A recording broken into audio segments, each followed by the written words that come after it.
Hello, good morning students. Let's start our new topic, diffusion. थोड़ा मैं कल के टॉपिक के बारे में बता देता हूं। कल हमने मैटर का क्लासिफिकेशन किया था, सॉलिड, लिक्विड, गैस और उनकी डिफरेंट प्रॉपर्टीज के बारे में डिस्कस किया था। आज हम डिफ्यूजन डिस्कस करेंगे। सॉलिड, लिक्विड, गैस तीनों के अंदर डिफ्यूजन हम डिस्कस करेंगे। तो सबसे पहले जो क्वेश्चन बनता है, ये डिफ्यूजन है क्या, वो चीज हम डिस्कस करेंगे। तो अगर हम पहले डेफिनेशन की बात करें तो diffusion is the movement of particles. Matter के पार्टिकल्स की मूवमेंट है। जो पार्टिकल्स है वो मैटर के मीन्स किसी भी सबस्टांस के एटम हो सकते हैं, आयन हो सकते हैं या मॉलिक्यूल्स हो सकते हैं। From their own high concentration to their own low concentration. ये लैंग्वेज जैसी मैंने लिखी है ये अपने आप में साइंटिफिक है। इसमें जो भी टर्म आई है मैं सबका मीनिंग आपको बताऊंगा। The movement of particles of matter या और सबस्टांस। पार्टिकल्स है वो एटम्स है, आयंस है। From their own high concentration, own word लगाना बहुत जरूरी है। इसका मतलब हो गया कि अपनी हाई कंसंट्रेशन मीन्स मात्रा से, to their own low concentration उधर की तरफ फ्लो होना जिधर उनकी मात्रा कम है। इस प्रोसेस को हम डिफ्यूजन कहते हैं। अब देखो जनरल सा एग्जांपल अगर हम देते हैं, रसोई घर में खाना बनता है तो हमें दूसरे रूम में उसकी महक आ जाती है।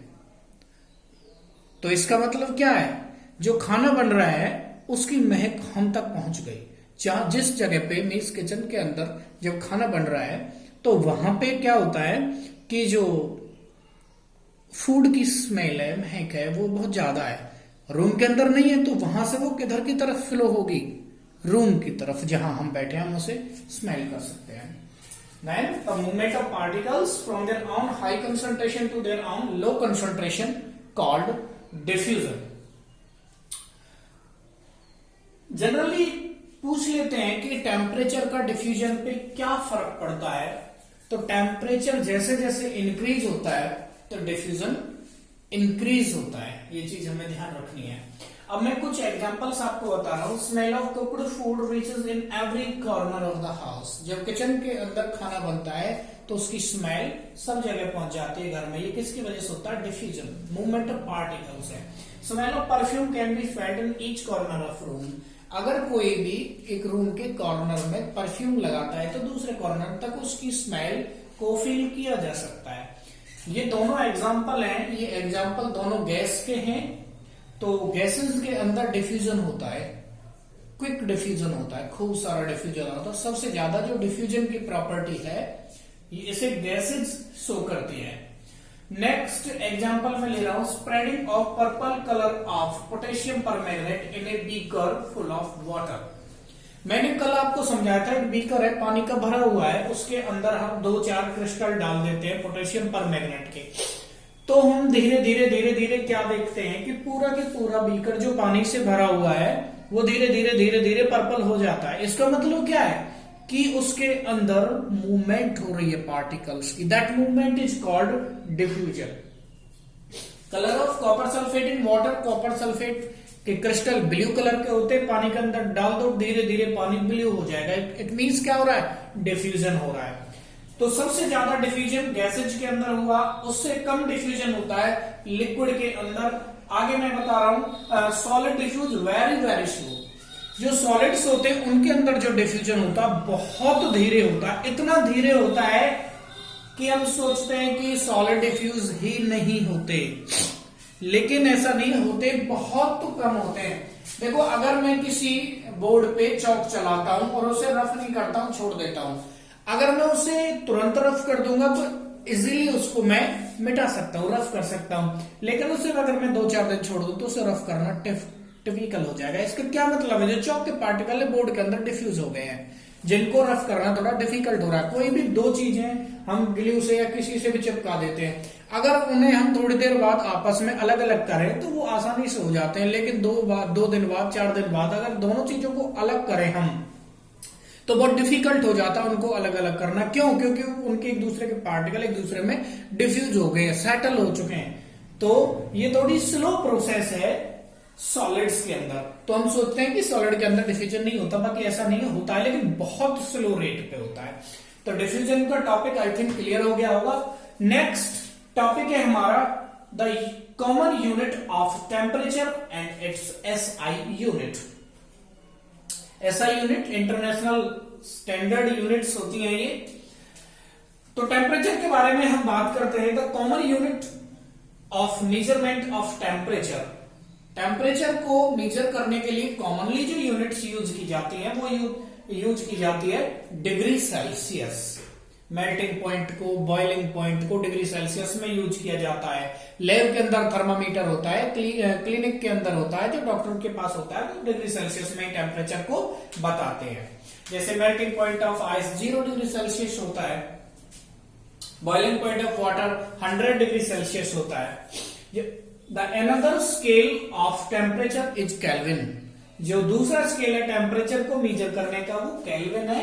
इसका जो सिंबल है वो के है, और केल्विन ही एसआई यूनिट है टेम्परेचर की। टेम्परेचर को जनरली जब हम केमिस्ट्री के अंदर न्यूमेरिकल्स करेंगे तो केल्विन में ही लेते हैं। ये एसआई यूनिट है टेम्परेचर की।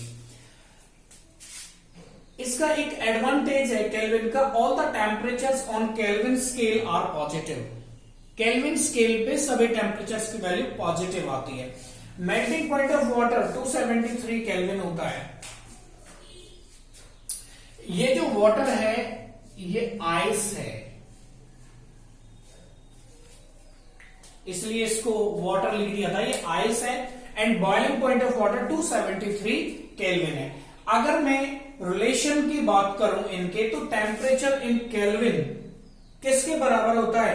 जितना टेम्परेचर डिग्री सेल्सियस में दे रखा उसके अंदर आप 273 ऐड करोगे। वैसे एग्जैक्ट फिगर तो 273.15 होती है, लेकिन हम जनरली इसको राउंड फिगर में 273 ले लेते हैं। तो ध्यान रखना इनके बीच में क्या रिलेशन है। Kelvin is equal two degree Celsius plus 273। अब जो तो आपके एनसीईआरटी में 2 क्वेश्चंस दे रखे हैं, मैं उनको करवा रहा हूं। शॉर्ट में लिख दिया मैंने, convert 25 degree Celsius to Kelvin scale. आपको टेम्परेचर दे रखा है डिग्री सेल्सियस में, उसको केल्विन में कन्वर्ट करना है। तो जो आपको डिग्री सेल्सियस में दे रखा है उसमें 273 ऐड करो तो आपको केल्विन में आंसर आ जाएगा। हो सकता है कि आपको केल्विन में दे रखा है डिग्री सेल्सियस में, तो बस उल्टा करना है। जितना आपको केल्विन में दे रखा है convert 300 kelvin two degree Celsius. तो जो केल्विन दे रखा है 300 माइनस, अब की बार आपको 273 इसमें से माइनस कर देना है। कितना बचता है? 27 डिग्री सेल्सियस। इस टाइप के क्वेश्चन आपसे पूछे जा सकते हैं। बहुत इजी से टॉपिक अभी मैंने करवाए, ये टॉपिक आपको क्लियर हो गए होंगे। अब मैं नेक्स्ट टॉपिक लेता हूं। Our next topic is change of state of matter. Matter होता है वो जनरली जो फिजिकल स्टेट्स होती है उसकी 3 स्टेट्स होती है, सॉलिड, लिक्विड, गैस। तो matter can exist in 3 physical state, solid, liquid and gas. तो जैसे मैं एग्जांपल है हमारा वाटर है, आइस सॉलिड फॉर्म है, जो वाटर है वो लिक्विड फॉर्म है, और गैस जो स्टीम वेपर्स होती है वो इसकी गैसियस फॉर्म है। इन ये जो तीनों फॉर्म है एक दूसरे में इंटर कन्वर्ट हो सकती हैं, और ये जो इंटर कन्वर्ट होती है इनमें 2 चीजों का बड़ा रोल है, एक टेम्परेचर का, दूसरा प्रेशर का। हम टेम्परेचर और प्रेशर चेंज करके इन स्टेट्स को इंटर कन्वर्ट कर सकते हैं। द स्टेट्स ऑफ मैटर, मैं सारी स्टेट्स की बात कर रहा हूं, सॉलिड, लिक्विड एंड गैस, इनको इंटर कन्वर्ट कर सकते हैं by changing the temperature, by changing the pressure. जैसे हमने एग्जांपल लिया आइस का, आइस सॉलिड होती है, यहां वाटर लिक्विड होता है, और यहां जो गैस है वेपर बोले या स्टीम बोले हम, वो गैस होती है। देखो क्या होता है, ये सॉलिड है, ये मैंने टी मीन्स टेम्परेचर, सॉलिड का टेम्परेचर बढ़ाओ वो लिक्विड में चेंज हो जाएगा। लिक्विड को और गर्म करो मीन्स हीट करो, उसे टेम्परेचर बढ़ाओ वो गैसियस स्टेट में चेंज हो जाएगा। अब गैस मैं इसका उल्टा आ रहा हूं, जो कोई भी गैस है तो टेम्परेचर कर दो आप कम और प्रेशर कर दो increase. On decreasing temperature means आप कूलिंग प्रोवाइड कर रहे हो, प्रेशर को इंक्रीज कर रहे हो, तो गैस कंडेंस हो जाएगी लिक्विड के अंदर। अगर लिक्विड बन जाता है तो इसी कंडीशन को और इंक्रीज करो, मीन्स कूल करो, और टेम्परेचर को डिक्रीज करो, प्रेशर को इंक्रीज करो, तो जो लिक्विड है किस में कन्वर्ट हो जाएगा, सॉलिड में। तो इसमें दो चीजों का यूज हुआ है, किस किस का, एक टेम्परेचर का और एक प्रेशर का। अब मैं पहले टेम्परेचर की बात कर रहा हूं, effect of change of temperature. मैंने सिर्फ अभी टेम्परेचर को उठाया है इसको, कि टेम्परेचर का रोल कहां कहां कैसे कैसे। First, solid to liquid change, किसी सॉलिड को लिक्विड में चेंज करेंगे हम, किसके इफेक्ट से, टेम्परेचर से। सॉलिड को लिक्विड में चेंज करना कहलाता है मेल्टिंग या फिर फ्यूजन बोलते हैं, इसको ध्यान रखना। जनरली फ्यूजन वर्ड आएगा, साइंटिफिक वर्ड फ्यूजन है इसका। तो ये मेल्टिंग क्या होता है, the process of changing of solid into liquid, ये सॉलिड को लिक्विड में चेंज करने की प्रोसेस है। इससे सॉलिड को लिक्विड में चेंज करेंगे by heating, and melting occurs at a fix temperature. ध्यान रखना, हर सब्सटेंस की जो मेल्ट होने का टेम्परेचर है वो अलग होता है, उसको मेल्टिंग पॉइंट बोलते हैं। It means melting point of each substance is fixed, fix है, फिक्स टेम्परेचर पे मेल्ट होगा, और हर एक सब्सटेंस का अलग अलग होता है। अगर मैं मेल्टिंग पॉइंट को डिफाइन करना चाहूं तो temperature at which A solid substance change into liquid at atmospheric pressure, उसको हम क्या कहते हैं, मेल्टिंग पॉइंट। ये टेम्परेचर है। मेल्टिंग पॉइंट आइस का कितना है, 0 डिग्री सेल्सियस। 0 डिग्री सेल्सियस से ऊपर आइस मेल्ट होना स्टार्ट कर देती है। It depends upon the force of attraction between the particles. कोई सॉलिड है, उसके पार्टिकल्स के बीच में जो फोर्स ऑफ अट्रैक्शन है, अगर वो ज्यादा है तो उसका मेल्टिंग पॉइंट ज्यादा होगा, अगर कम है तो उसका मेल्टिंग पॉइंट कम होगा। हमें ध्यान रखना चाहिए। टेम्परेचर इंक्रीज करने से सॉलिड के जो पार्टिकल्स हैं वो वाइब्रेट करने लगते हैं अपने एक्सेस पे, और जब वाइब्रेट करने लगते हैं उनकी काइनेटिक एनर्जी बढ़ जाती है। काइनेटिक एनर्जी बढ़ जाएगी तो वो एक दूसरे से दूर दूर जाने की कोशिश करेंगे, दूर दूर जाएंगे तो कोई भी सॉलिड मेल्ट हो जाएगा। Next is the liquid to gas change. Liquid को गैस में चेंज कर रहे हैं बाय इंक्रीजिंग टेम्परेचर। इस प्रोसेस को हम बोलते हैं बॉइलिंग और vaporization. The process in which a liquid change into gas और गैस ऑन हीटिंग। किसी भी लिक्विड को जब हम चेंज करते हैं लिक्विड के अंदर हीटिंग से, इस प्रोसेस को हम बॉइलिंग बोलते हैं या वेपोराइजेशन बोलते हैं। जो बॉइलिंग पॉइंट होता है मीन्स वो टेम्परेचर जिस पर कोई भी लिक्विड बॉइल हो रहा है वो फिक्स होता है ईच लिक्विड के लिए। अब बॉइलिंग पॉइंट की मैं बात करूं, boiling point the temperature at which liquid boils and changes into gas at atmospheric pressure. इस टेम्परेचर को हम बॉइलिंग पॉइंट बोलेंगे। हमको सबको पता है वाटर कितने टेम्परेचर पे बॉइल होता है, 100 डिग्री सेल्सियस पे। That is the boiling point of water, 100 degree Celsius. It also depend upon the force of attraction between the particles. जो लिक्विड होता है, हमारे पास दो लिक्विड है, जैसे एक वाटर है और एक ईथर है। कौन सा जल्दी बॉइल होगा? ईथर हो जाएगा। वाटर से ईथर जल्दी बॉइल होगा, वो जल्दी वेपोराइज हो जाएगा। क्यों? क्योंकि ईथर के अंदर फोर्स ऑफ अट्रैक्शन कम होता है देन वाटर। वाटर के अंदर हाइड्रोजन बॉन्डिंग होती है इंटरमॉलिक्यूलर, तो हाइड्रोजन बॉन्डिंग की वजह से ये पॉइंट एक्सप्लेन करता है वाटर का बॉइलिंग पॉइंट ज्यादा होगा और ईथर का बॉइलिंग पॉइंट कम होगा। अब नेक्स्ट टॉपिक पे आते हैं, इसी का नेक्स्ट पार्ट है। Next is the gas to liquid change. Gas का लिक्विड में चेंज होना कहलाता है condensation. It is the process of changing of gas into liquid by cooling. It means by decreasing temperature. क्या होता है? The particles lose kinetic energy and move closer.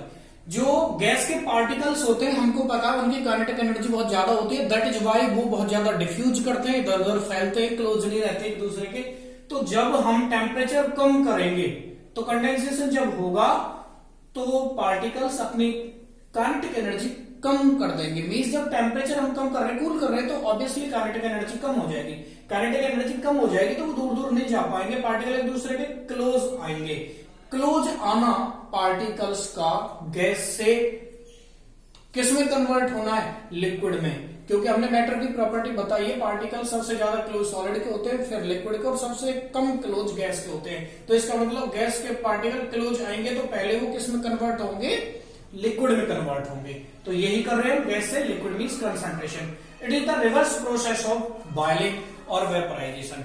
जो अभी मैंने पहले बॉइलिंग या वेपराइजेशन करवाई है, ये उसकी अपोजिट प्रोसेस, रिवर्स प्रोसेस है। Next is the liquid to solid change.